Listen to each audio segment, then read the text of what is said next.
Hello again.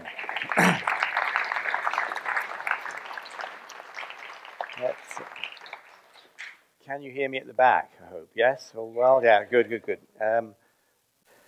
Ian Fleming. I became sort of interested in Ian Fleming, the man, having read James Bonds as a teenager. What drew me to be interested in Ian Fleming was the fact that Evelyn Waugh, another writer I sort of obsessed by, knew Fleming quite well, but they actually hated each other's guts, which I thought was quite interesting, because I always saw them as rather similar types of English men or similar types of English writers, in that they both wanted to die as soon as possible. They sound odd, but in Fleming and in Waugh, there was a kind of death wish or a sort of self-loathing of wanting to leave this small planet as soon as possible. And yet, both men were, in their own ways, hugely successful. And Fleming, at the end of his life, was probably one of the best-known authors in the world. The Bond books were selling in their millions. The films were beginning. And yet his wife, Anne, wrote to Waugh once, Ian sits on his bed in his bedroom, looking out of the window in a state of utter despair. And I was curious about this particular death wish. And both men, interestingly enough, were massive drinkers and massive smokers. Fleming was an 80-a-day man. You have to be, you practically have to smoke one cigarette after another from getting up in the morning to going to bed at night to do that. And they also both abused what we'd call prescription drugs today. They took, Waugh, for example, was an insomniac. So he would take a huge draught of chloral, which was a very brutal and simple sleeping draught that knocked you out, made your breath smell appallingly, apparently. And then, of course, he'd wake up in the morning feeling terrible and have to take some amphetamines to get him going. And Waugh used to start drinking at 10:30 in the morning. He started off with a gin and orange squash, which must be one of the most revolting drinks one can imagine, and then just carried on all day, smoked cigars, not cigarettes like Fleming. Fleming was sort of 2 bottles of vodka a day. And sure enough, this sort of slow suicide that they were both embarked on began to take effect. Waugh was very close to Fleming's wife, Anne Fleming, and they had a nickname for him, Thunderbird, which was a bit unkind. And Waugh would write to Anne, "How's Thunderbird getting on?" And Anne would write back, say, "Oh, Thunderbird's in a terrible mood," or whatever. So they kind of joked about Fleming behind his back. Waugh went to stay with them both once, and he wrote this to to Anne, or to Nancy Mitford. He said, it's quite a good quote actually, that's why I've written it down.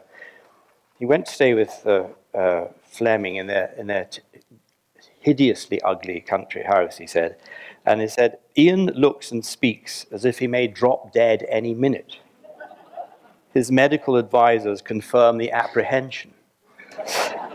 And sure enough, Fleming died in 1964, aged 56, and Waugh outlived him by a couple of years, and died in 66, aged 62.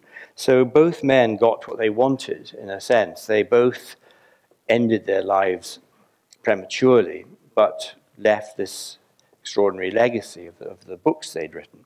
Fleming came to intrigue me so much that I actually put him in a novel. I put him in the novel Any Human Heart as Ian Fleming. And he recruits the fictional protagonist, Logan Mountstuart, into the Naval Intelligence Division in World War II when Fleming worked for the Naval Intelligence Division. There's another example of me putting fictional characters or fictional situations into real-life events and real-life organizations, and seeing what that brew produces. And I think it may have been because I had written about Fleming that one day my agent, Johnny Geller, rang me up and said, sat down, said, would you be interested in writing a James Bond novel? I said, yes, please. Or almost as quickly as that. And it was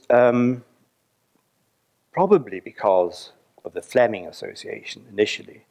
But another curious fact is that in my parallel career as a screenwriter and a part-time film director, I've actually worked with 3 of the actors who played James Bond. Sean Connery starred in the film of my first novel, A Good Man in Africa. I got to know him. Pierce Brosnan, before he was Bond, was in a little film I wrote called Mr. Johnson, which is really good, actually. And Pierce Brosnan is fabulous in it. And then the film I directed myself, which is I call it an art house war movie called The Trench, which is about 3 days before the Battle of the Somme in 1916, focusing on this group of young soldiers. I cast a certain Daniel Craig as the sergeant. And so there was this extraordinary coincidence of Fleming, Connery, Brosnan, Craig. I began to wonder if somebody was pulling some fatidic strings up above that had brought about this offer to write a Bond continuation novel, as they're known. And there have been a lot of continuation novels, in fact. Shortly after Fleming's death, Kingsley Amis wrote one called Colonel's Son, and then there were a couple of writers who wrote Bond novels. And then the Fleming estate, who control the kind of literary side of the Fleming legacy, decided to start asking more serious novelists, I suppose, to have a go at a Bond novel. And Sebastian Faulks did the first of this continuation series, and I ended up doing the third. And it was actually a great job, in a way, a great gift to be handed this mythic figure of James Bond and given almost total license to do what you wanted with him. There was no sense in which you had to set it in a certain time or place. The only real line in the sand was that you had to respect the traditions of the Bond canon. So if in my novel Bond had had both his legs amputated, that would not do. But, you know, one understands that. Why take it on if you weren't going to respect the traditions of the canon? So you do, and you know there'll be at least 2 love affairs. There'll be a lot of stuff about cars. Being a non-driver, that was a bit of a challenge for me. And, you know, food and drink, and a lot of drink. I've said that Fleming was a massive drinker, and what he did with Bond was to give Bond, he's not Fleming at all, but he gave Bond all the things he liked. And, you know, Fleming was very interested in women's fashion, for example. So you'll suddenly find Bond noticing that her silk gown was cut on the bias and things like that. Or, you know, Fleming was very particular about the type of marmalade he spread on his toast, or the cotton weave of his polo shirt. And all these things he gives to Bond. And he also gave to Bond his, I suppose, unashamedly, you can only say his massive drink intake. There's a great line in one of the Bond novels which goes, Bond knew that the 13th double whiskey had been a mistake. And also Bond is a chain smoker like Fleming. He's always smoking. So what I decided to do, having got this wonderful job, I thought, well, I'm going to read the entire Bond canon, all the novels, all the short stories in chronological order, and take notes. So I duly did this. And as I read them very carefully, I began to notice things that were unusual. And, for example, Bond isn't English. He's half Scottish, half Swiss, which is quite intriguing. And Fleming, in the later novels in particular, makes great play of Bond's Scottishness. And of course, Flemings were a sort of ancient Scottish family, anglicised. But in the last novel, Bond is offered a knighthood. M rings him up and says, you know, you can have a K if you want it. And Bond says, not for me. He says, I'm just a Scottish peasant. And I find that very interesting. I wonder if it's because by that time Connery had been cast as Bond. But it's there in other novels as well. It's something that Fleming stressed. Also, I discovered that about 4 or 5 references to Bond being in combat in World War II, which is quite intriguing. Once at the Battle of the Bulge. So the very young Bond must have been a soldier in World War II. So I started putting all these odd facts into my novel. In my novel, Solo, there's actually a recipe for vinaigrette salad dressing. Not the sort of thing you'd expect to find in the James Bond novel, except Fleming had put a recipe for scrambled eggs in one of his James Bond short stories. And the thing that eventually began to dawn on me more and more as I read on, and I began to feel like the anxious wife of a chronic alcoholic, because James was really drinking far too much. And I began to note what he drank in each novel. And there's a wonderful bit in From Russia with Love, which I think is probably my favorite Bond novel, because Bond is flying from London to Istanbul on a mission. And of course, in those days, it must be the late 1950s, I suppose, you couldn't fly direct. You had to fly to Rome, plane refueled. You flew to Athens, plane refueled, flew on to Istanbul. So Bond gets on the plane, London, flies to Rome. He has 2 large Americanos at Rome airport. Gets on the plane again, flies to Athens. He has 2 large Uzos at Athens airport. And on the final leg of the journey from Athens to Istanbul, he has a dry martini and half a bottle of claret. So you think, well, did he fall down the steps of there before he went off to save the world? Anyway, it was a great pleasure writing the book, and I took it extremely seriously, as you can probably tell. And the interesting thing is that because I'd done this research and read the novel so thoroughly, I think I actually knew more about Bond than the Flemings did. For example, Bond was a very nervous flyer. He hated turbulence. Now you sort of think, 007.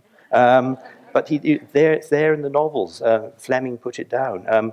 And so when there was ever a query from the estate about something I'd put in, I could quote chapter and verse at them.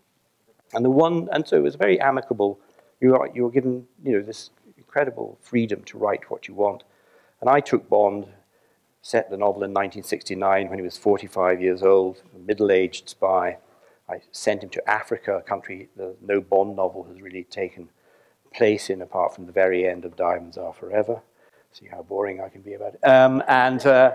And put him down in the African bush with no gadgets, no weapons, and really gave him, I thought, a different kind of experience.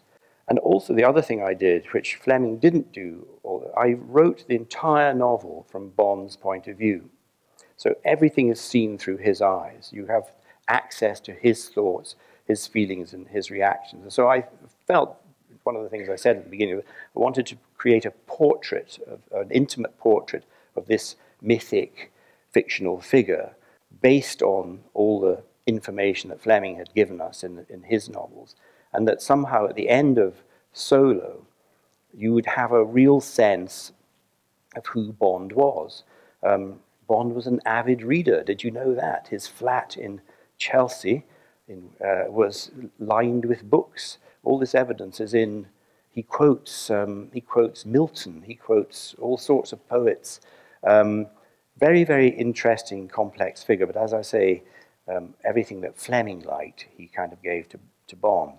And the only time we had a sort of contretemps with, or I had a contretemps with the Fleming estate, was over the issue of M.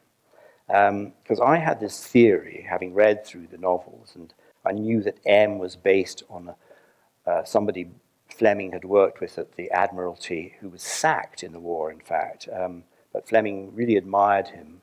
And I always thought there was a kind of father-son relationship between Bond and M.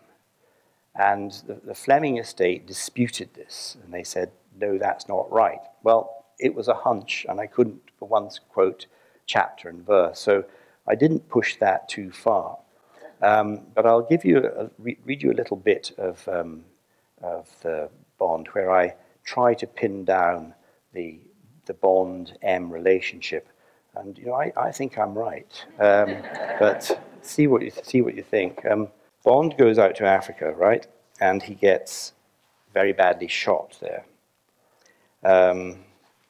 He then has to recuperate in a military hospital near Edinburgh, and M comes to visit him in the hospital, much to Bond's surprise, and brings him half a bottle of whiskey. Anyway, they have a chat, and here's the bit that I wrote, which is about as close as I could get to my theory. M stood up and put down his glass, searched his pockets absent-mindedly, and then lifted his hat and coat off the hook on the back of the door. Call when you get back from your holiday, M said. Go somewhere nice and relax. You've had a hell of a time, and you're lucky to be alive.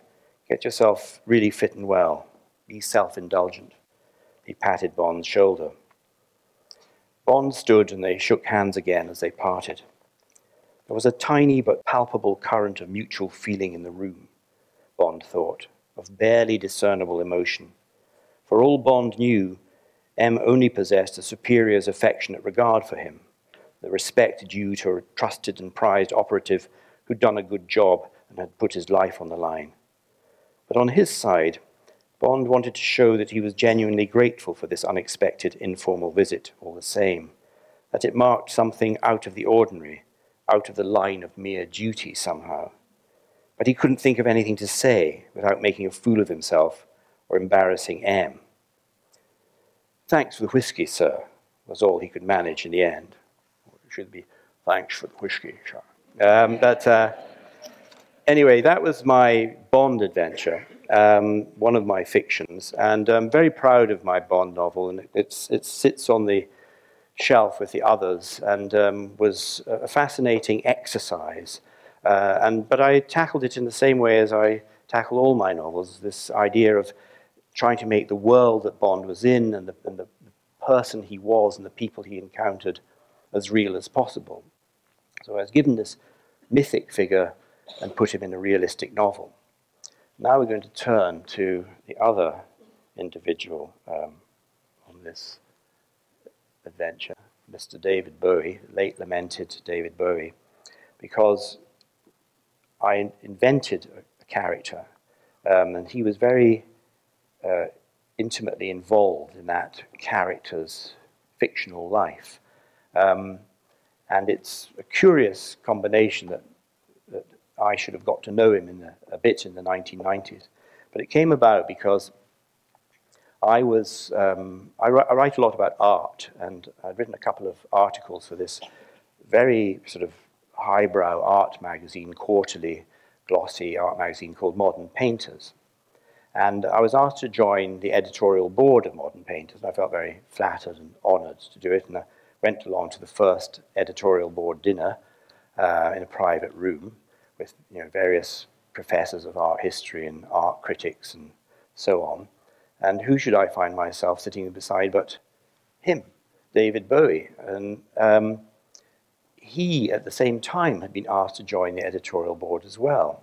And because Bowie was fascinated by art and been to art school, I think for him it was a kind of escape from being David Bowie rock icon.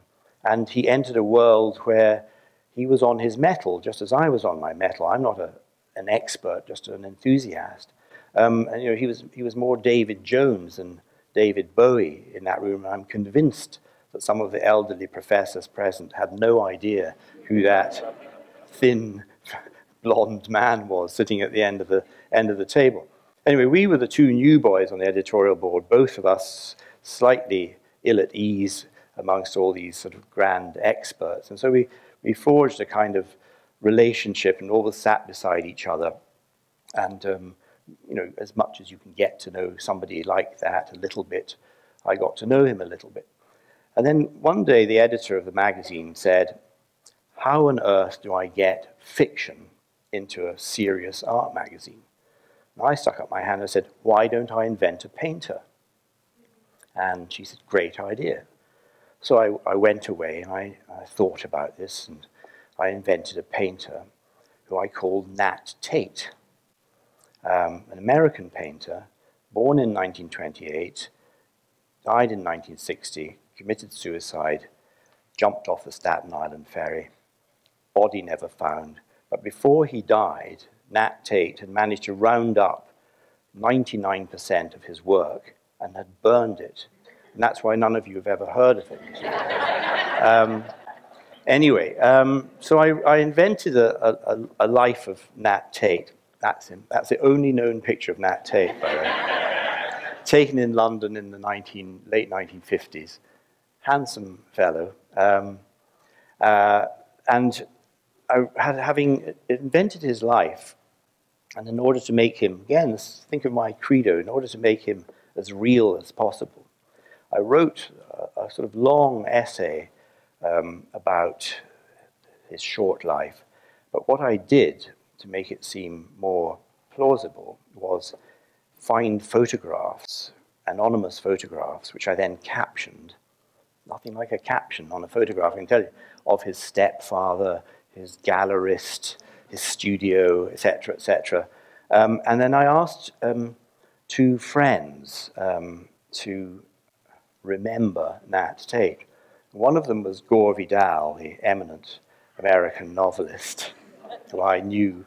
And I said, Gore, would you remember meeting Nat Tate?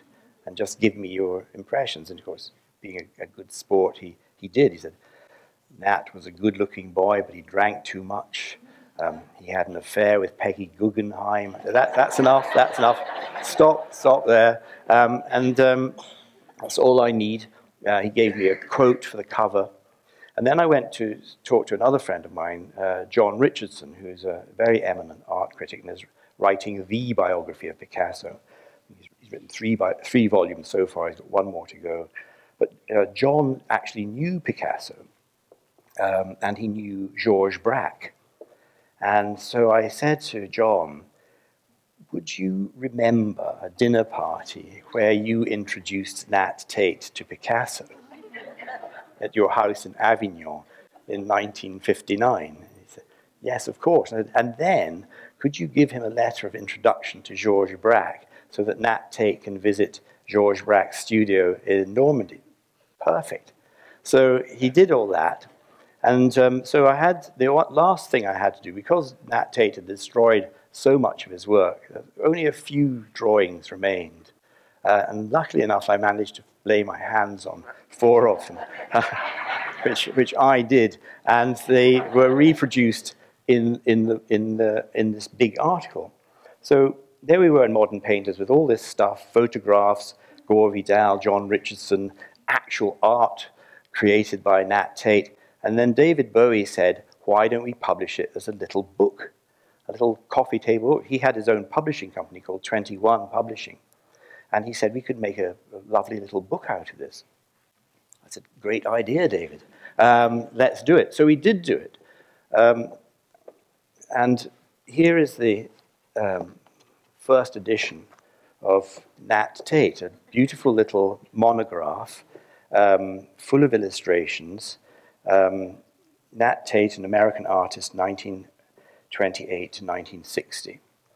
And then Bowie said, and this may have been something to do with his publishing company, he said, let's launch this book at a big party in Manhattan.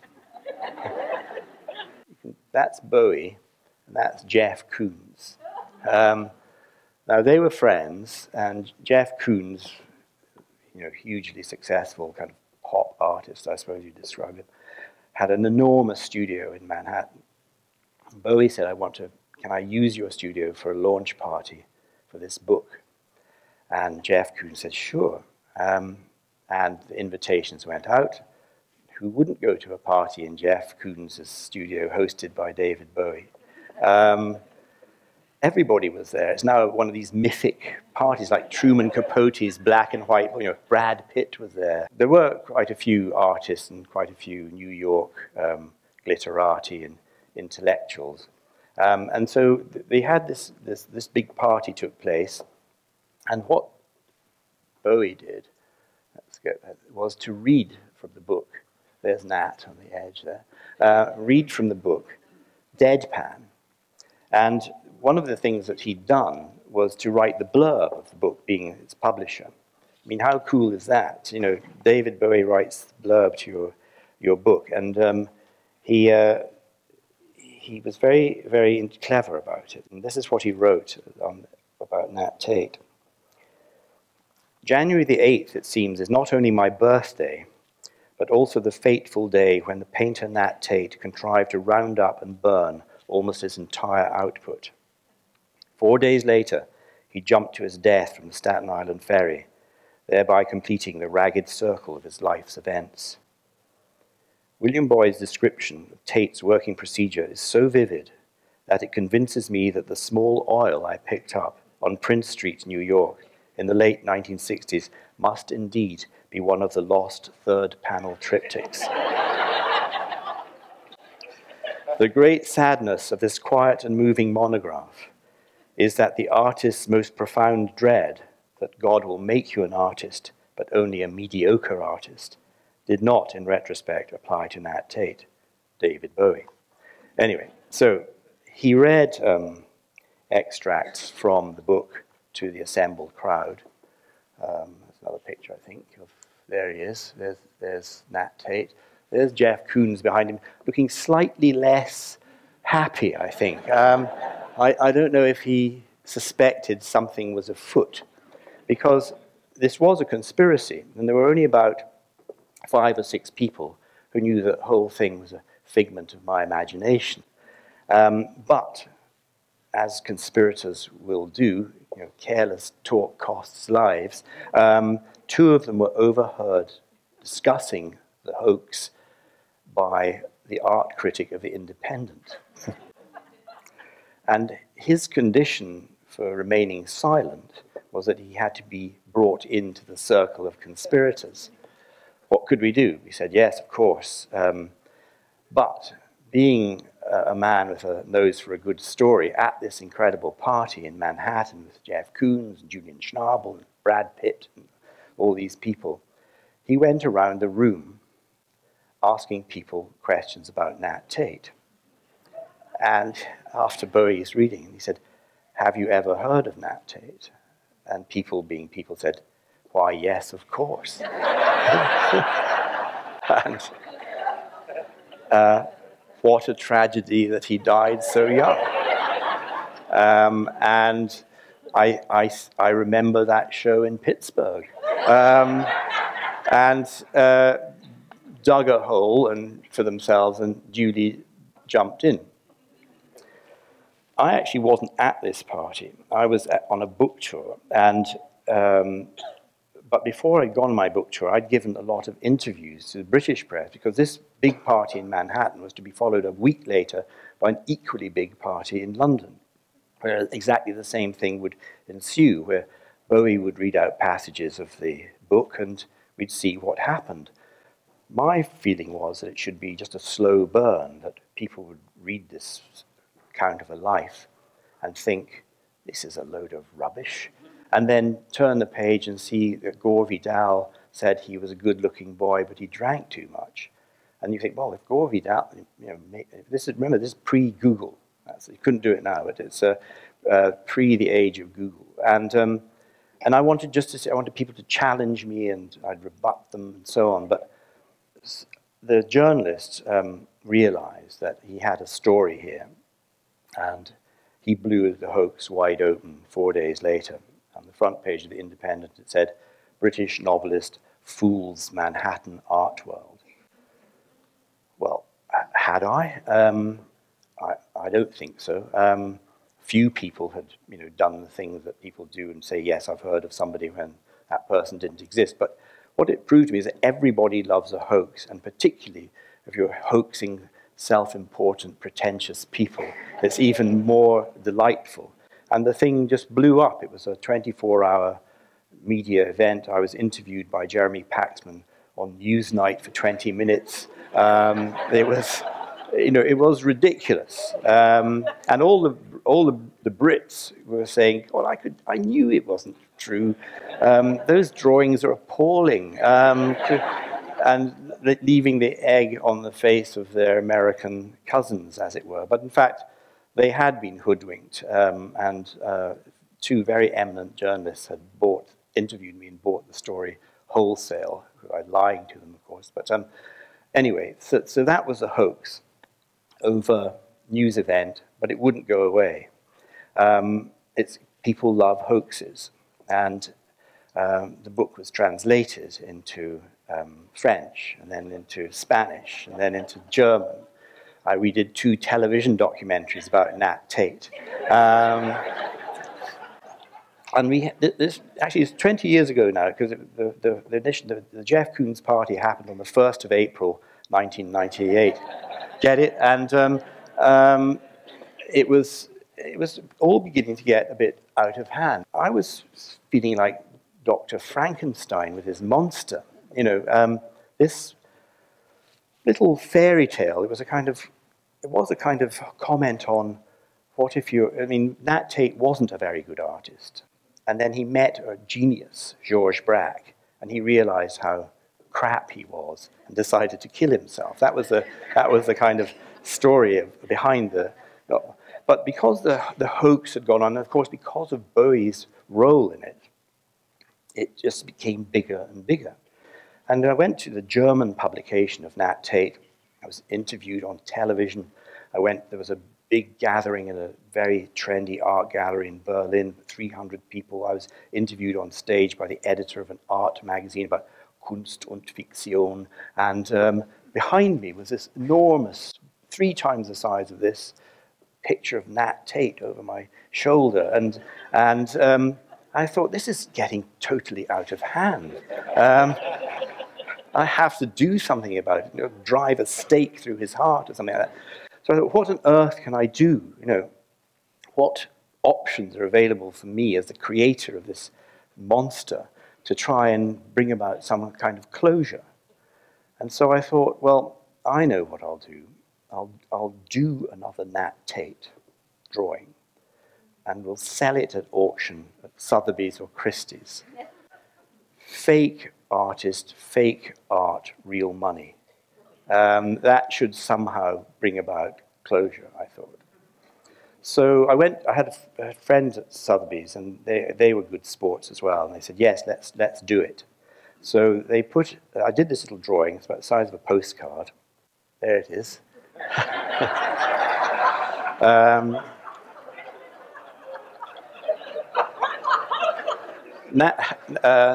Nat Tate liked drawing bridges for some reason. And he did a whole series of drawings of bridges. And this, you could probably see, is bridge number 114. There are about 160 bridges in all. Most of them lost, burned by Nat. But anyway, here was a Nat Tate signed with his distinctive signature. And those dark blobs are actually his fingerprints. This is as close as we'll ever come to the real person. So I did this drawing. I framed it beautifully in a museum mount, white frame, so it's quite a large painting. 2 pages in Sotheby's catalogue, provenance, little essay by me. Everybody knew I did the Nat Tates by this time. But we kept up the pretense. And Sotheby's put an estimate of £3,000 on this little drawing. And I thought, great, fantastic. So the day of the auction came round. Very exciting to be in a room. And lot number 163 or whatever it was came up. Pen and ink drawing by Nat Tate, bridge number 114, and the bidding started. And it was quite fierce, actually. £3,000, 3,500, 4,000, 4,000.